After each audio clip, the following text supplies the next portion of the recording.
ဒီနေ့ကတော့အဓိကပြောမှာတော့ S bar နဲ့ surgical time out ပေါ့နော်ဆိုတော့S bar ဆိုတာအရင်ကဆရာတို့ကြားဘူးပါလားရှင်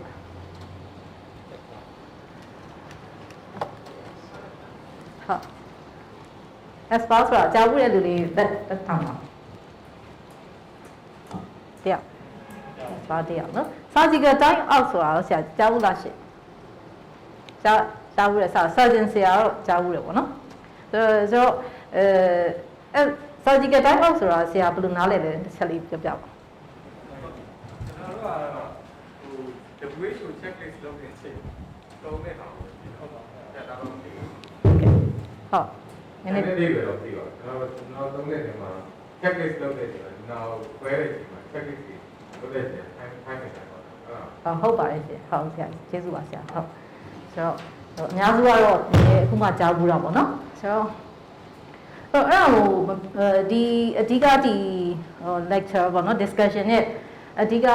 outcome လို့ကျင်တာကတော့ဒီ patient safety ကို aware ဖြစ်ဖို့ရယ်နောက်တစ်ခုကတော့ဒီ medical errors တွေကိုဒီမှာရှိတဲ့ဆရာတို့ဆရာမတို့ identify လုပ်နိုင်ဖို့နောက်တစ်ခုကတော့ကိုယ်တင်တဲ့တပည့်တွေကိုလည်းပြန်ပြီးတော့မှလက်ဆင့်ကမ်းပြီးတော့တင်နိုင်အောင်လို့ပေါ့နော်နောက်တစ်ခုကတော့ဒီ S bar တို့ surgical time out တို့ဒါတွေက tools တွေပေါ့နော် patient safety မှာသုံးတဲ့ tools တွေပေါ့ဒီ tools တွေကိုသုံးပြုနိုင်ဖို့ဆိုပြီးတော့မှရည်ရွယ်ပြီးတော့ဒီ lecture ကိုပြောပါတယ်ဆိုတော့အဲ့ဒီဟာကိုမပြောခင်ကျွန်တော်တို့ဒီ workshop ရဲ့ themes ကတော့ဒီ3ရက်ရဲ့ themes ကတော့ professionalism ပေါ့နော်ဆိုတော့အဲ့ professionalism ဆိုတာကိုလည်းဆရာကြီးအမြဲတမ်းပဲကျွန်တော်တို့စီကိုလည်းပြောနေတယ်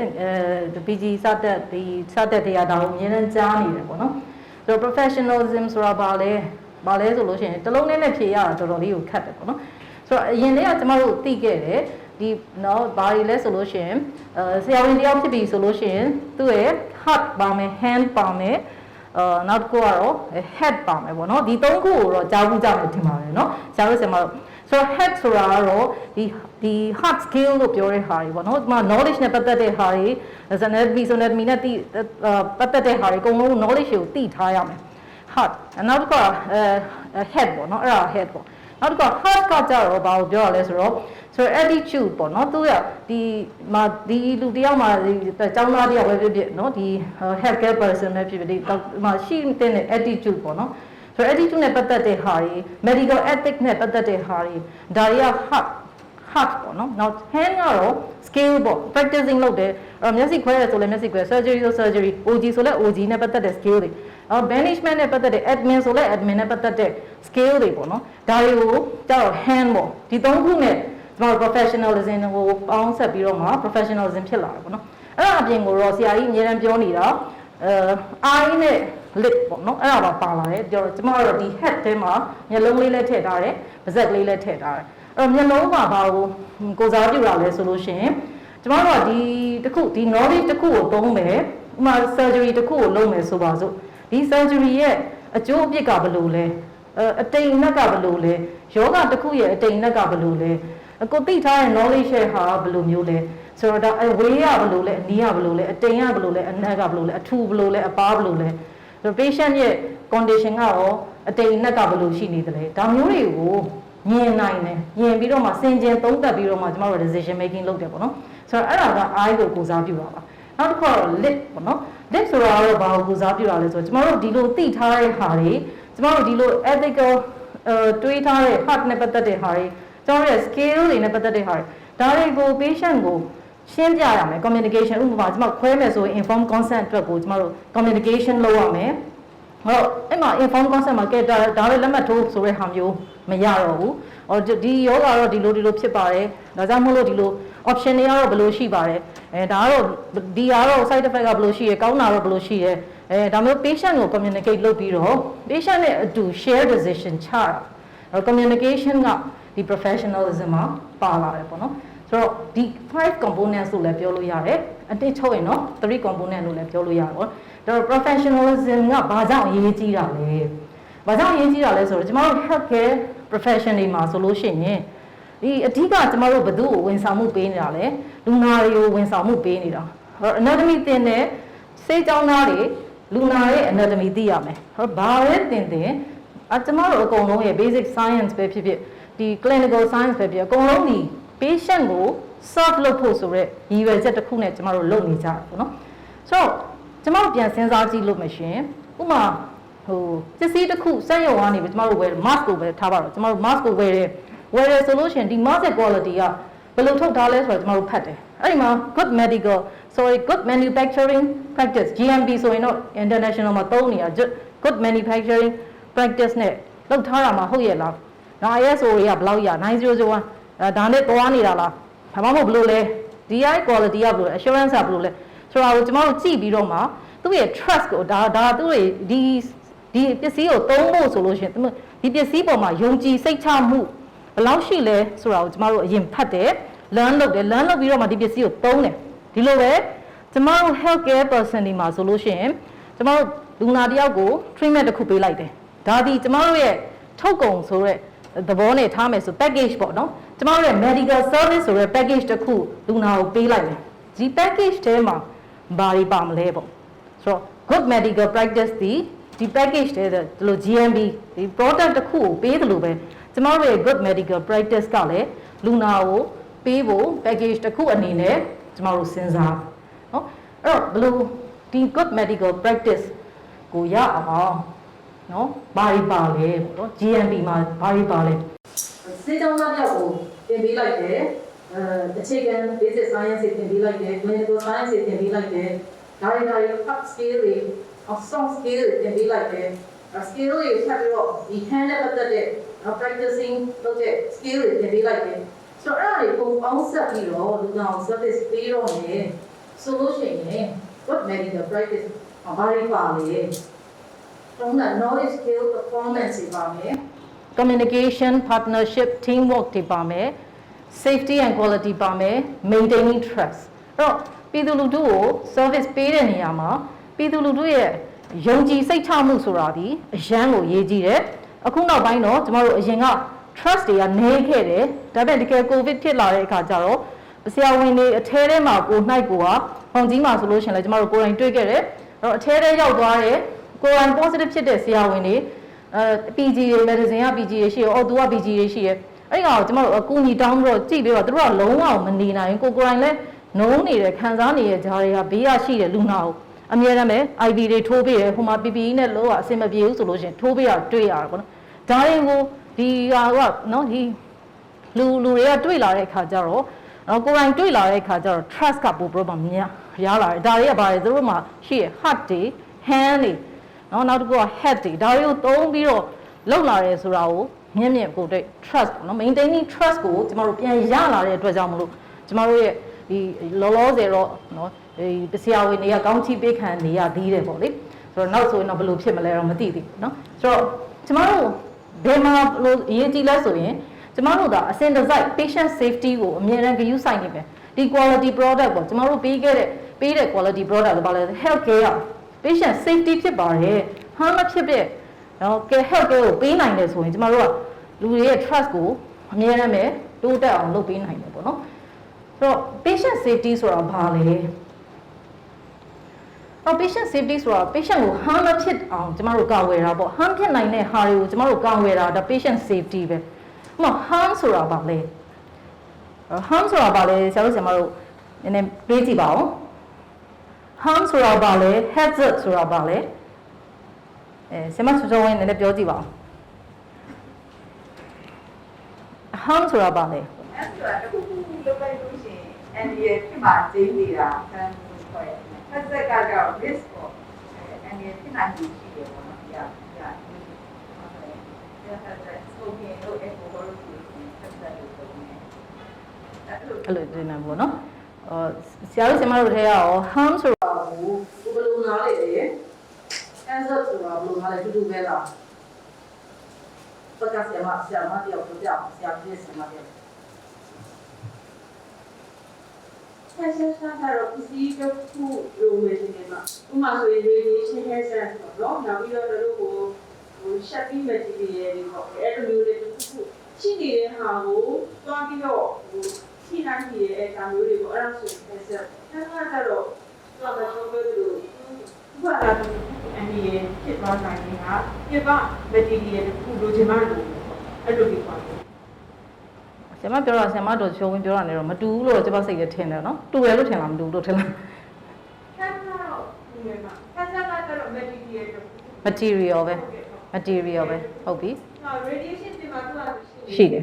အဲ့ဒီကိုသူက online တယ်ထိလိုက်တယ်လို့ပဲဆက်ပြီးမဲ့ဒီရဲ့ ဟုတ် သူကရှိနေတယ်သူရှိတယ် online ကိုရှိတယ်ဒါမျိုးပေါ့အဲ့ဒါကြတော့ရှိနေတဲ့အောင်လက်ထူးရာလို့ခိုင်းကြတော့အဲ့ဒါကဆက်ဆက်ဟုတ်ပါပြီเนาะဆရာမအဲ့လိုထင်တယ်ပေါ့နော်ဆိုတော့တခြားရောဘယ်လိုဆရာစိုးဝေဖြူပြောပါအောင်မိနစ်30တော့နည်းနည်းကြော်မယ်เนาะဆရာကြီးရောက်နောက်ပိုင်းတော့နည်းနည်းမြန်ပြောလိုက် ခန်းကတော့ပြောလို့သူပြောရလို့ပြောဟုတ်တယ်ဒါပေမဲ့တကယ်တမ်းအဲ့ဒါကိုပြန်စဉ်းစားကြည့်ရင်ကျိုးရတယ်နည်းနည်းရောတယ်အခုလည်းတစ်ချက်ပြောကြည့်ပါ ဟုတ်ကဲ့ ပြောဆိုတော့မှာကား accident ဖြစ်တာကဟမ်လို့ပြောရအောင်နော်hazard ကကားမောင်းတာအဲ့တော့ကားမောင်းရင်းနဲ့ပုံကြည့်တာတော့ risk အဲ့လိုမျိုးပြောရင်ရမှာပေါ့နော် risk က hazard to ham ကိုဖြစ်အောင်လို့ရောက်ဖို့မှာတော့ risk ပေါ့ဆိုတော့ဟိုမှာ COPD ဖြစ်သွားတာက ham ဖြစ်သွားတာ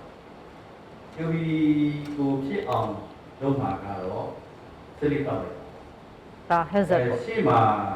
ကဟိုစလိနဲ့နီးစပ်တာတို့ဟိုပတ်ဝန်းကျင်ကစီရစလိတောက်တာတို့ဒါမှမဟုတ်လို့ရှိရင်လည်း second hand smoke ကိုလိုလိုလေးဖြစ်နေပေါ့အဲ့လိုမျိုးဖြစ်တာက hazard ဖြစ်နေတာပေါ့နော်ဟိုဆရာတို့ဆရာမပြောတာလည်းအကုန်လုံးဟိုဖြစ်ပါတယ်เนาะဟိုမှန်ပါတယ်ဟိုပေါ့နော်harm ဆိုတာနဲ့ hazard ဆိုတာ hazard ကတော့ကျွန်မမှတ်ထားတာတော့အရှိတရားပေါ့နော်ဥပမာဒီမှာတကြိုးလိုင်းနေဖြစ်နေတကြိုးပေါက်နေရစားပဲဒါဒီ hazard ပဲအဲ့ဒါကိုကျွန်မနင်းလိုက်ပြီးဆိုကျွန်မ harm ဖြစ်သွားပြီ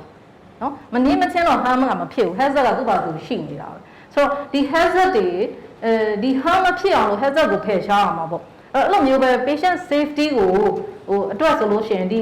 hazard တွေ harm မဖြစ်အောင်လို့ hazard တွေကိုအကုန်ဖယ်ရှားပြီး prevention လုပ်ထားပြီးသားဖြစ်အောင်လို့ပေါ့နော်ဆိုတော့ hazard တွေမှာဆိုလို့ရှိရင်ခုနပြောတဲ့ errors တွေ medical errors တွေပါလာမယ် surgical lab ကိုနော်ဥပမာ chest tube ကိုဘယ်နဲ့ညာနဲ့မှားထည့်မိတာဒါမျိုးတွေပေါ့နော်ဆိုတော့ဒါတွေက errors တွေ medical errors တွေဖြစ်လာတယ်ပေါ့နော် patient safety ဆိုတာဘာကြောင့်မလို့ပေါ်လာတာလဲဆိုလို့ရှိရင်mechanism that prevent and mitigate the patient harm stemming from healthcare process ဒီ healthcare process ကနေပဲ harm တွေဖြစ်လာတဲ့အတွက်ကြောင့်မလို့ဥပမာ cannula ထိုးရ infection ကောင်းကောင်း cannula SOP အတိုင်း cannula မထိုး separate တွေကြောင့်မလို့ဒီတွေတွေဆက်အဲ့ရပြီးတော့မှနော် infection ဝင်တယ်ဆိုတော့မျိုးပေါ့ဒီ healthcare process ကနေပြီး medical errors တွေဖြစ်ပြီးတော့လူနာကိုထိခိုက်တာဒါမျိုးတွေကိုကျွန်တော်တို့ကာကွယ်ရအောင် patient safety လို့ခေါ်တယ်နော်။တော့ patient safety ကိုဘယ်တော့မှစပြီးတော့1950ရာခိုင်နှုန်းမှာစပြီးတော့သတိထားမိပါတယ်။အဲ့တော့ safety ကလည်း ethic နဲ့ဆက်ဆံမှုရှိတယ်။အဲ့ safety ကိုဘာလို့ပြောလို့ဆိုရင်ကျွန်တော်တို့ ethical မဖြစ်ဘူးလို့ပြောလို့ရတယ်နော်။အဲ့တော့ ethical ဖြစ်ဖို့အရေးဆိုလို့ရှိရင်ကျွန်တော်တို့ဒီ safety ကိုဒီ site ကိုအရေးကြီးတာလေ။အဲ့တော့ medical errors ရှိပါတယ်။အဲ့တော့ညာဘဝချင်းကတော့ဘာကြောင့်ဖြစ်လဲဆိုလို့ရှိရင် system issue ကြောင့်ဖြစ်တာ။ဒီ system ကြီးကဒီစမ်းမတိဆောက်ထားတဲ့ဆောင်လို့ဒီဘာရင် unnecessary error တွေဖြစ်ဒီ human factors ဥပမာ night duty နော် yes ပြောချတယ်24 hour တွေချနေတယ်ဒါဆိုလိုမျိုးတွေလောက်လာမယ်ဆိုရင် human factors တွေဖြစ်လာမယ်နော် team work coordination မတောင်းဆိုလို့ရှိရင် error တွေဖြစ်လာတယ်နော်အဲ့တော့ error ဆက်တက်လို့ရှိရင်နော် system error decision error medication error procedure error communication error အဲ့တော့ကျွန်တော်ဒီ S ကတော့ဒီတော့မမလာရဲ့ slide ရပြီးမှတော့ကြောက်နော်မြေပြင်လေးကမှတော့ဖြစ်နေတဲ့ဟာလေးဖြစ်။ Dental isolation dental ကိုမှတော့မယ်ဆိုတော့တော့တော့ဆရာစစ်စာကြီးအသေးချက်အဖြစ်သွားတော့မှတောင်းတဲ့ auto ကနေပြီးဒီလိုပဲဒီလိုပုံစံမျိုးတွေရှင်းတာပေါ့နော်။ဆိုတော့အဆောင်ကြီးအဖြစ်ဒီဖိစိတ်ရတာမျိုးဆိုဒါမျိုးတွေဟာဒီပေါ့နော်။ section machine ဆိုလို့ရှိရင်လည်းအိုက်တရားမလဲမြစ်ပတ်ထဲရရှိရcan you learn about what that is like nowဒါမျိုးတွေပေါ့နော်မိလုပ်တယ်ဆိုတဲ့ဒါမျိုးတွေဒါဘက်ဆိုးတွေရအောင်နော်ဆိုတော့ဒါမျိုးတွေကဒီအနေနဲ့ဒီကမှဖြစ်နေတယ်သူတို့ဒီဆေးရုံကိုမလာဘူးဆိုလို့ရှိရင်ဒါတွေနဲ့တွေ့ရအောင်မဟုတ်ဘူးဒါတွေနဲ့မတွေ့ရဘူးဒါနဲ့ပတ်သက်တဲ့နော်ဟမ်းတွေဖြစ်မှာမဟုတ်ဘူးဆိုတော့အဲ့ဒီခါလေးဒီဟမ်းတွေမဖြစ်အောင်လို့ဒီလို hazard တွေကိုဖယ်ရှားလို့မှကာကွယ်ဖို့ရေးကြည့်တယ်ပေါ့နော်ဆိုတော့ဒီ medical errors တွေကအဓိကဘာကြောင့်လဲဆိုရင်ဒီ patient safety ကိုကျွန်တော်တို့ဘာကြောင့်ပြောနေရလဲဆိုလို့ရှိရင် that's what these system ကိုကျွန်တော်တို့တိစောင့်နေတဲ့အတွက်ကြောင့်လို့ပြောနေရဖြစ်ပါတယ်အဲ့တော့ဒီ patient safety နဲ့ပတ်သက်လို့ institute တက်တာမှာတို့မှာရှိတယ် US မှာဆိုလို့ရှိရင် patient safety ကို specialize လုပ်ပြီးတော့တို့ဘယ်နေရာမှာဘယ်လို safety ဖြစ်အောင်လုပ်လဲဆိုတဲ့ဟာမျိုးတွေ institution နဲ့အနေနဲ့တော့မှသူတို့ရှိတယ်เนาะ patient safety နဲ့ပတ်သက်တဲ့လေ့လာကြရည်လည်းအများကြီးရှိပါတယ်စာအုပ်တွေလည်းအများကြီးရှိပါတယ်ကျွန်တော်ဒီနေ့ emphasize လုပ်ချင်တာတော့ဒီ S bar ဆိုတဲ့ဟာလေးကိုသုံးဖြစ်စေချင်လို့ပေါ့เนาะအဓိကတော့ဆိုတော့ January ကတော့root cause analysis ဆိုပါတော့ဒါတွေလည်းရှိတယ်ပေါ့เนาะမျိုးဆိုတော့ S bar ဆိုတာအရင်တော့ဘယ်ကနေသုံးတာလဲဆိုတော့ US Navy မှာစပြီးတော့မှသုံးတာ US Navy ကလူတွေကတယောက်နဲ့တယောက် critical သူတို့ information လှည့်တဲ့အခါမှာမြန်ဆန်ဆန်နဲ့ထိထိရောက်ရောက်ကြစ်လေးဘယ်လိုမျိုးလှည့်နိုင်မှုအတွက်ဆိုပြီးတော့သူတို့ကစပြီးတော့မှ US Navy ကသုံးခဲ့တယ်ပေါ့နော်အဲ့တော့ medical မှာဆိုလို့ရှိရင်ဒီ Kaiser ဆိုရဲအဲ့ဒီ organization ပေါ့နော်အဲ့ permanent organization ကနေပြီးတော့မှဒီ S bar ကိုတီထွင်ပြီးတော့မှလုပ်ခဲ့တယ်ဆိုတော့ S bar မှာပါလဲပေါ့နော်ဆိုတော့ S ဆိုတာတော့ situation ပြီးရင်တော့ကျွန်မအကျယ်လေးထည့်ပါမယ်ဒါကတော့ဒီ phone လေးရှိတယ်ဆိုတာလေးကိုပြချင်တာပါB ဆိုတာကတော့ background ပေါ့နော် A ဆိုတာကတော့ assessment ပေါ့ R ကတော့ recommendation ပေါ့နော်ဆိုတော့ဒီလိုနည်းတွေသုံးပြီးတော့ nurse ဆိုလို့ရှိရင်လည်း nurse တွေမှာ S bar အတိုင်းပဲဒီ format အတိုင်းပဲ nurse to nurse over ပေးတယ် hand over ပေးတယ် patient တွေကိုဥပမာသူက duty တွေဝင်တယ်ဆရာဝန်တွေဆိုလို့ရှိရင်လည်း duty တွေ assign နေရလှည့်နေတဲ့အခါမှာအဲ့တော့ဒီ over ပေးတဲ့အခါမှာပုံစံတစ်ခါလေကြောက်လို့ရှိရင်ပြောတယ်မိကြံခဲ့တာတွေရှိတယ်အရေးကြီးတာတွေမေ့သွားတာရှိတယ်မကြားလိုက်တာတွေရှိတယ်ဒါမျိုးတွေဖြစ်တဲ့အခါမှာ over ပေးတဲ့အခါမှာတယောက်နဲ့တယောက်နဲ့မမိတာတွေရှိတယ် misunderstanding တွေရှိတယ်ဒီ communication နဲ့ပတ်သက်တဲ့ errors တွေကို short ချဖို့ဆိုလို့ရှိရင်ဒီ S bar ဆိုတဲ့ tool ကိုသုံးလို့ရှိရင်ပို့ပြီးတော့မှဒါမျိုးတွေ patient safety အတွက်ဒီ harm တွေပေါ့နော် sorry errors တွေကိုမဖြစ်တာကို short ချနိုင်တယ်ဆိုပြီးတော့မှဒါ clinically သူတို့ဘာတွေလုပ်ထားလဲဆိုလို့ရှိရင်ဒီ research တွေအများကြီးလုပ်ထားတယ်အဲ့ဒီ research တွေမှာဒီ S bar ဆိုတဲ့ tool ကိုသုံးခြင်းအပြင်နော်ဘာတွေကောင်းသွားသေးလဲဆိုလို့ရှိရင် nurse တွေကလည်းသူတို့ဘာသူတို့ nurse နဲ့ဥမာ physician နဲ့ဆိုရင် nurse တွေကသူတို့စိတ်ထဲမှာသူတို့ဒီအရင်မတက်ဘူးဆရာဝန်ကိုပြောတဲ့အခါမှာသူတို့ပြောတာတွေက relevant မှဖြစ်မှာပါမလားဆိုပြီးတော့စိတ်အားငယ်ပြီးတော့မှသူတို့ကို confident မဖြစ်ဘဲနဲ့ပြောရတယ်ဆိုတော့ဒါနဲ့ဒီ S bar ကိုသုံးပြီးတော့ပြောတဲ့အခါမှာသူတို့ကဟိုဒီ physician လိုချင်တဲ့ဟာတွေသူတို့ quality ပဲပြောနိုင်တယ်လိုချင်တဲ့ဟာတွေကိုပြောနိုင်တယ်ဒီ format တိုင်းသွားတယ်ဆိုတော့နော် confidence တွေတက်လာတာတွေ့ရတယ် team work တွေပိုကောင်းလာတယ်ဆိုတာကိုလည်းတွေ့ရတယ်နောက်တစ်ခုက time ပေါ့နော်တယောက်နဲ့ over ပေးတဲ့အခါမှာအရင်တော့ပုံမှန် over ပေးနေကြပုံနဲ့ဒီ S bar ကိုသုံးပြီးတော့ over hand over ပေးတဲ့အခါမှာမြန်ဆန်နော်အချိန်တွေကပို့ပြီးတော့တူတောင်းထဲမှာထိရောက်ပေးနိုင်တာကိုလည်းတွေ့ရတယ်နောက်တစ်ခုအဲ satisfaction ပေါ့နော်ဒီတယောက်နဲ့နော်ဟို hand over လုပ်တဲ့အခါမှာလည်း satisfaction တွေရလာတယ်ဆိုတာကိုလည်းတွေ့ရတယ်တော်တော်များများ study တွေအများကြီးမှာဆိုလို့ရှိရင်ဒီကောင်းတဲ့ team work အတွက်လည်းကောင်းလာတာဆိုတာလည်းတွေ့ရတယ်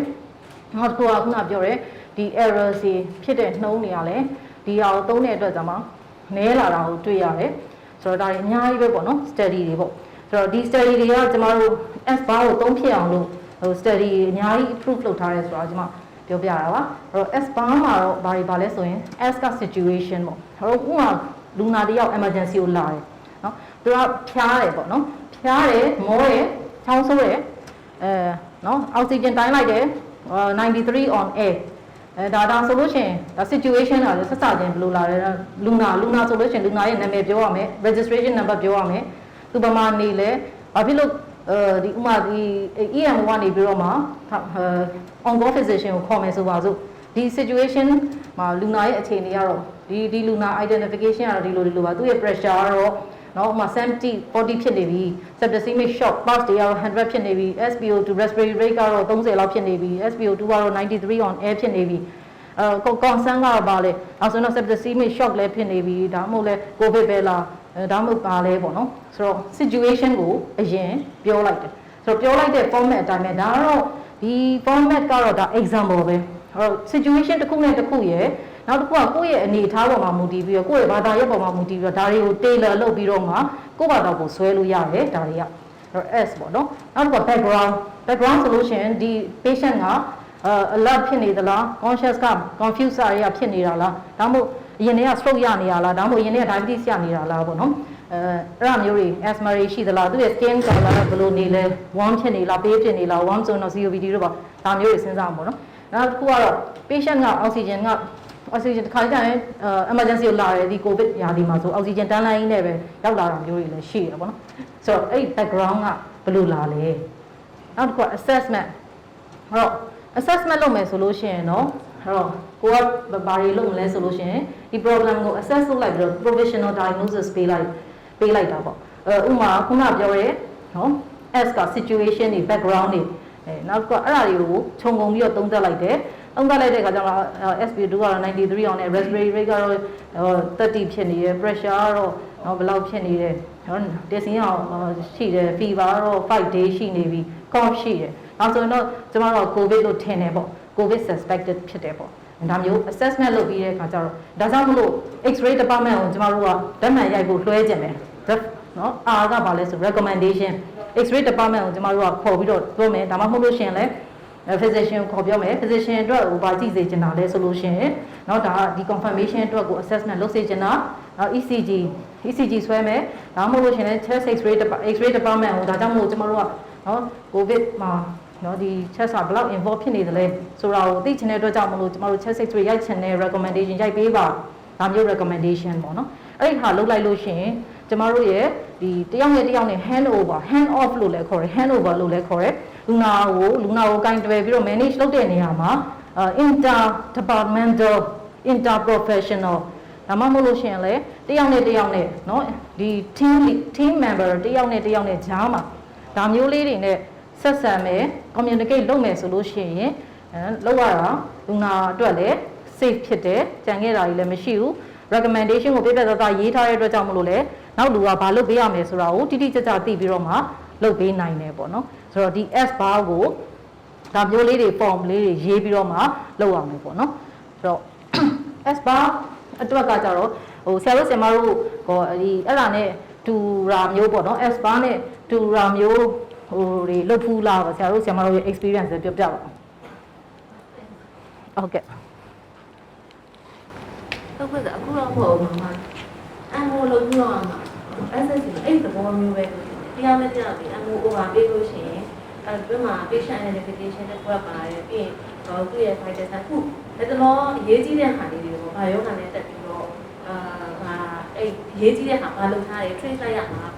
နောက်ဆုံးမှနောက်သူဆက်လုပ်ရမယ့်ဟာရှင်းရှင်းလင်းလင်းအဲ့လိုမျိုးပေါ်နေတော့အဲ့ဒီဘောလို့တတိယနဲ့ဖတ်မိလိုက်ဟုတ်တယ်ဟုတ်ပါတယ်ကျ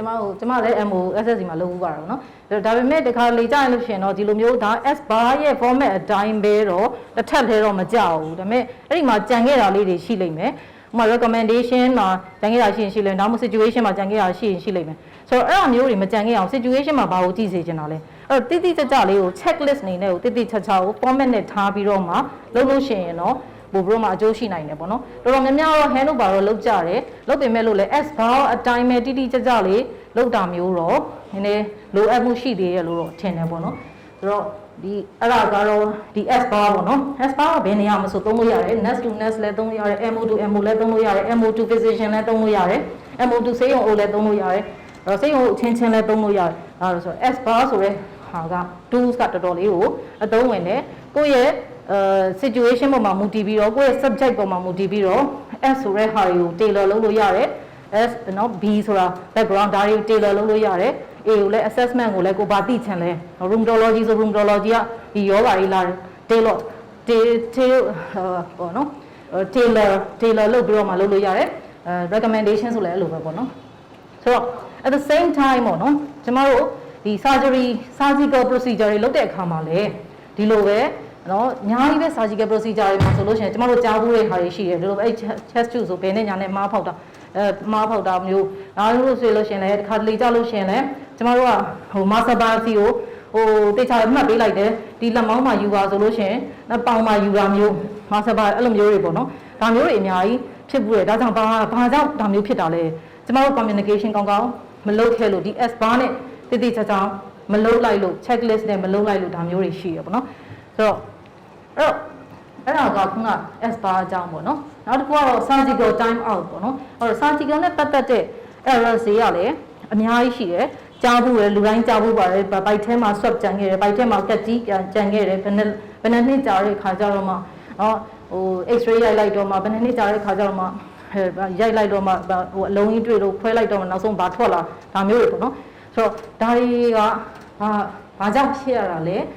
ဘာတွေကိုဒါမျိုးနောက်မဖြစ်အောင်ဘယ်လိုလုပ်နိုင်လဲပေါ့နော်ဆိုတော့အဲ့ခါမှာ surgical time out ကအသုံးဝင်လာတာပေါ့နော်အဲ့တော့ ဆရာပြောသလိုပဲเนาะ surgeon ဆရာပြောသလိုပဲဒီ WHO guideline မှာဆိုလို့ရှိရင် surgical time out ဆိုတာသူကခွဲခင်မှာအကုန်လုံးခွဲဖို့အစနစ်ခွဲဖို့ list တွေခွဲများသောအားဖြင့်ဆိုလို့ရှိရင်ကျမတို့ house surgeon တွေ့ကြုံမဲ့ရှိတယ်ဒီ surgery နဲ့ပတ်သက်လို့ကတော့အဲ့တော့ဒီမှာ checklist တွေ operation list တွေထားလိုက်တယ်ပေါ့နော် operation ဘယ်သူဘယ် operation ကိုဘယ် surgeon ကခွဲမယ်ဘယ် team ကခွဲမယ်ဘယ်လူကခွဲမယ်ချမှတ်ထားပြီးသားသူကဇရာနဲ့အဲ့ဝင်ပြီဆိုလို့ရှိရင်တော့တခါတလေကြာရင်ဝန်ခံဒီမှာကတ်ပြီးတော့ဟိုဆရာအရေးကြီးတဲ့ဟာတစ်ခုပိတ်စပေါ်လာလို့မဝင်ဖြစ်ဘူးအောက် surgeon ဖြစ်သွားတယ်ဒါမှမဟုတ်လေ assistant ကနောက်တစ်ယောက်ပြောင်းသွားတယ် nurse ကနောက်တစ်ယောက်ပြောင်းသွားတယ်ဒါမျိုးတွေရှိတတ်တယ်နောက်တစ်ခုကလူနာကဒီလူနာမလာသေးလို့ဟိုနောက်ကလူနာကိုဆွဲထည့်လိုက်တယ်ဒီအချိန်မှာခွဲရမယ့်လူနာဒီနောက်အချိန်ကဆွဲထည့်လိုက်တယ်ဒါမျိုးတွေဖြစ်တတ်တယ်ဒါကြောင့်မလို့ဒီဟာတွေကိုမှားပြီးတော့မှ procedure တွေဖြစ်မှာစိုးလို့ဒီ WHO guideline မှာဆိုလို့ရှင် surgical pause ပေါ့မခွဲခင်မှာ10မိနစ်လောက်ခဏလေးဒီ surgical time out လေးပေါ့နော်ဘောလုံးကစားတဲ့ခါမှာ time out လုပ်တယ်လို့ပဲ surgical time out လေးအကုန်လုံးကိုမခွဲခင်မှာလုပ်ဖို့ဒီလိုလုပ်ချင်းအပြင် error တွေ wrong site တွေ wrong patient တွေဒါတွေကိုကာကွယ်နိုင်မယ်တဲ့ဆိုတော့ time out မှာဘာတွေပါလဲအဲ့တော့ time out မှာဆိုလို့ရှိရင်ဘယ်အချိန်မှာလုပ်ရမလဲပေါ့နော်အဲ့တော့အရေပြားကိုဒါနဲ့မလှီးခင်မှာလုပ်တင်တယ်နော်အကုန်လုံး ready ဖြစ်ပြီးအရေပြားကိုလှီးတော့မယ်ဆိုလို့ရှိရင်ကဲ check လုပ်မယ်ဆိုတော့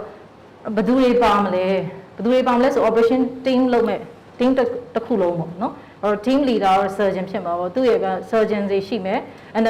anesthesia ပါမယ် nurse ပါမယ်နောက်အကုန်လုံးလုပ်သမားတွေဘာတွေကစလဲပါမှာပေါ့လေနောက်တစ်ခုကpatient ပါမယ်ပေါ့နော်အလယ်မှာတော့ patient ရှိမယ်ဆိုတော့ elements of time out မှာလဲသူ checklist နဲ့ရှိတယ်ဘာတွေလုပ်ရမလဲနံပါတ်1ကတော့ဒီ team members တွေကအစတော့တတ်မှတ်ထားတဲ့ team members တွေဒီတယောက်ချင်းစီနာမည်ပေါ့ကိုကျမတော့ဘယ်သူပါကျမတော့ surgeon ကိုဟိုဒီ surgery ကို lead လုပ်မဲ့ခေါင်းဆောင်ပါကျမတော့ဘယ်သူပါကျမတော့ assistant လုပ်မဲ့ assistant 1ပါကျမတော့ assistant 2ပါကျမတော့ဘယ်သူပါကျမတော့ nurse ပါကျမတော့ instrument nurse ပါကျမတော့ဒီ swab တွေကိုစစ်မဲ့လူပါကျမတို့တန်ရှင်းရေးလုပ်မဲ့လူပါဘယ်သူပေါ့နော်ပြီးသွားလို့ရှိရင် surgeon ကပြီးသွားရင်ဘာပြောလို့ဆိုရင် surgeon patient name ကလူနာဘာတူလဲလူနာကိုဘေးစေးမပေးခင်ဘာလို့မမေ့သေးဘူးဆိုလဲလူနာနာမည်ဘယ်လိုလဲဆိုတာပြောရမှာပေါ့နော်နောက်တစ်ခုကဘာ procedure လုပ်မှာလဲပေါ့နောက်တစ်ခုကတော့ site and site of operation ဘယ်နေရာကိုခွဲမှာလဲနောက်တစ်ခုက nurse နဲ့ anesthetic ကတော့ information တွေက correct ဖြစ်ရဲ့လားစာရွက်မှာရေးလိုက်တဲ့လူနာ chat က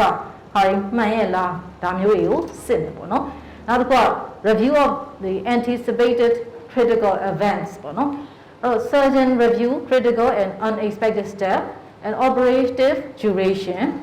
and anticipate the blood loss blood loss ကဘယ်လောက်ရှိနိုင်တဲ့ procedure လဲ blood loss ရှိနိုင်တဲ့ procedure လား blood loss မရှိနိုင်တဲ့ procedure လားအဲ့ဒါတွေကိုဟိုကြည့်မယ် review လုပ်မယ် anesthesia ကတော့ specific patient ကို review ပြန်လုပ်မယ် anesthetic နဲ့ပတ်သက်တဲ့ pre ဟိုတွေက fit ဖြစ်ရလားမေးစေးပေးဖို့ဖြစ်ရလား local ရောဘယ်လိုနေလဲ local ပေးဖို့ဟိုစမ်းပြီးပြီလားဒါမျိုးတွေပေါ့နော် nurse မှာဆိုလို့ရှိရင်လည်း sterility ကိုတာဝန်ယူရဟာတယောက်ကရှိတယ်နောက် equipment တွေရောစုံရဲ့လားနော်နောက်တစ်ခုက other concern ဘာများ concern ရှိသေးလဲ special concern ဘာရှိသေးလဲဒါ VIP လားကွဲမဲ့လူက VIP လားပေါ့အဲ့လိုမျိုးတွေဟောရှိသေးလားပေါ့နော်ဒါနောက်တစ်ခုကကြတော့ခွဲမဲ့လူကနော် BAC တခုပေါ့ something ပေါ့နော်အဲ့ဒါတွေများရှိသလားပေါ့နော်နောက်တစ်ခုကတော့ confirmation that prophylactic antibiotics ကိုပေးထားပြီးသားလား within 60 minute အတွင်းမှာဒီကနော်မခွဲခင်မှာတနားကြီးကြိုပြီးတော့ပေးထားရမယ့်ဟာပေးပြီးပြီလားတနားကြီးကြော်သွားပြီလားကြော်သွားပြီဆိုရင်လည်းပြန်ပေးမလားဒါတွေကို check လုပ်ရမယ်နောက်တစ်ခုကတော့အားလုံးကနောက်တစ်ခုကတော့ဗာလဲဆိုလို့ confirmation that all essential imaging results for the correct patient are displayed in the operation room ထဲမှာဥမာ6ရောက်ဟိုအယိုးကျိုးလို့ခွဲမယ်ဆိုလို့ရှင်လည်းဒီ image တွေ imaging ကရတဲ့ဒီ x-ray တွေပါလို့ပေါ့နော်ဒါတွေကိုအကုန်လုံး check လုပ်မယ်အဲ့တော့ check must be documented check လုပ်ပြီးကြောင်းကိုလည်း document လုပ်ထားရမယ်အဲ့တော့ဒီဟာတွေလုပ်ချင်းအဖြစ်တော့ခုနပြောတဲ့ surgical time out လေးကမိနစ်ပိုင်းလေးပဲကြာတယ်10မိနစ်လောက်ပဲကြာတယ်10မိနစ်လောက်ပဲကြာတဲ့ဟာလေးကိုလို့ဘာဖြစ်လို့ဟိုမလုပ်နိုင်ကြတာလဲပေါ့နော်ခါတလေကြာရင်လုပ်တယ် partially လုပ်နေတာမျိုးရှိတယ်တခါလေကြာရင်လည်းအချိန်မရလို့ rush ဖြစ်နေလို့မလုပ်မိတာတွေလည်းရှိချင်းရှိမှာပေါ့နော် တော့အဲ့အမျိုးဘာတွေက barrier ဒါမျိုးမလုံးမိတာဘာကြောင့်ဖြစ်နိုင်လဲပေါ့နော်ဆိုတော့checklist မှာပါပြီဆိုလို့ရှိရင် confusion regarding how to properly use ဒီ checklist ကိုကောင်းကောင်းမသုံးတတ်တာလားဒါမှမဟုတ်လို့ရှိရင် primarily challenge to efficient workflow challenge တွေကဘာတွေရှိလဲစိတ်ထဲမှာဒါတွေလုပ်နေရတာအချိန်ကြာတယ်ပေါ့နော် emergency လုပ်ဖို့ရေးကိုနောက်ခွဲဖို့ရေးကိုမခွဲရင်မှတေတော့မယ်ဒီဟာမြန်လုပ်ရမယ့်ဟာကိုဒါတွေမလိုအဲ့ဒါတွေလာပြီးတော့မှလုပ်နေတယ်လို့ထင်စရာတွေရှိတယ်ပေါ့နော်နောက်တစ်ခုက safety ရခဏခဏ obsessive နော်ကောင်းပါစေ OCD များဖြစ်နေသလားအဲ့လိုမျိုးကြီးများ duplication of safety check တွေခဏခဏများလုပ်တာများဖြစ်နေသလားနောက်တစ်ခုက engagement of the staff in the other pre-operative tasks နော်ဒီတခြား staff တွေကဒီ pre-op task တွေမှာတခြား task တွေကိုလည်းလုပ်နေရသေးတယ်ပေါ့နော်ဒါမျိုးတွေအလုပ်ရှုပ်တယ်ပေါ့နော်အချိန်ကုန်တယ်အလုပ်ရှုပ်တယ်ဒါကြောင့်မလုပ်ချင် access to the resource ဒီ checklist အတွက်ကို inconsistent access to the antibiotics and batteries site marking materials or site ကို mark လုပ်ဖို့ materials တွေလိုလာမယ်ဒါရှိရလားမရှိဘူးလားနောက်တစ်ခုကတော့ attitude ပေါ့နော် individual beliefs and attitude of participating and particularly surgeon ပေါ့နော် surgeon resistant to change ဘာကြရင်ဒါလူဆိုတာလည်းအများရမယ်ကိုလုံးနေတဲ့ habit ကို change လုပ်ရင်တိတ်မကြိုက်ချင်ဘူးအခုကြောင်းတော့မယ်ဆိုအဲ့ဒီ change ကို resist လုပ်နေတာလုပ်နေတတ်တယ်ပေါ့နော် surgeon တွေကလည်းအရန်ကို decision ပြတ်သွားတယ်ဒါဘူးဆိုဖြုံမသိဘူးပေါ့နော်ဒါမျိုးတွေကဆိုတော့အဲ့ဒါတွေကကြောင့်မလို့ပဲဒီဟာတွေကမလုပ်ရတာလားဟုတ်ကဲ့ self introduction ကိုကျမကတော့ဘယ်သူပါလို့ introduce မလုပ်ချင်တာမျိုးဘယ်သူမှမသိခါကြကျမတို့ house surgeon တို့ကတော့ခွဲကန်းဝင်တယ်ကိုယ်ဘယ်သူမှလည်းမမေးကိုကဘယ်သူလဲလည်းမသိဘူးကိုကြည့်လိုက်တယ်ကိုကလည်းသူ့ကိုမသိသူကလည်းကိုယ်ကိုမသိဘာလာလုပ်နေရလဲခွဲကန်းဘယ်သူမှမမေးဘူးဘယ်သူမှမောင်းမထုတ်ကိုကလည်း unnecessarily attend လုပ်နေရမျိုးလည်းဖြစ်ကောင်းဖြစ်မယ်ဇာကိုလည်းဘယ်သူမှလည်းမောင်းမထုတ်ဘူးဘာလဲအဲ့လိုမျိုးတွေပေါ့နော်ဆိုတော့ကြောင်နဲ့ self introduction တွေကလည်းဘာဖြစ်လို့များမလုပ်ချင်ကြတာလဲပေါ့နော်ဆိုတော့မလုပ်ချင်တာကလည်းဒါဒီ surgical time out ကိုbarrier တစ်ခုပေါ့နောက်တစ်ခုကတော့ sleep interpersonal hierarchy တချို့ကြောက်လဲကြောက်နေတာပေါ့နော်အငယ်နဲ့အကြီးနဲ့ introduce လုပ်ရမှာစကားပြောရမှာကြောက် nurse ကအပေါ် surgeon ကိုစကားပြောရမှာကြောက်ဟိုပေါ့တန်ရှင်းရေးလုပ်တဲ့လူကဒီ staff တွေပြောရမှာကြောက်အဲ့လိုမျိုးတွေဒါတွေ interpersonal hierarchy ကိုလန့်နေတော့မပြောကြအောင်တောင်းနဲ့မိတ်မဆက်ကြအောင်ပေါ့နော်နောက်တစ်ခုကconcern over legal responsibility for complications ဒီလိုမျိုးတွေဖြစ်လာမယ်ဆိုလို့ရှိရင် complication တွေလိုက်လာလို့ရှိရင်ငါတို့အမှုတော့ပတ်တော့မှာပဲဒီထဲမှာဝင်တော့မှာပဲဆိုတာမျိုး